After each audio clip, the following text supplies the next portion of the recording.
One of the biggest questions we get is when should we sand? Should we sand here? Should we sand there? What grit should we start with? What grit should we end with? Here's a good way to determine that. Over here, if you've got a semi-shiny finish, probably not going to sand it down unless you want to get out some of the deep scratches. If that's one of your concerns, sure, start sanding. These scratches right here, around 320 grit. Move up until you're ready to start polishing. Over here, we've got this section right here. This section is pretty far gone. This is not going to be a quick cut color, get down the road shine.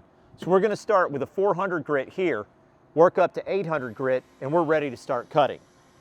Finish over here, we might start with 600 grit, run 800 grit, cut it, color it, send it down the road.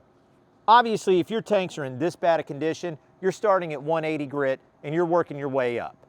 Another question we get is, what grit do we stop at? Some guys like to stop at 600 grit. Some guys like to stop at 800 grit.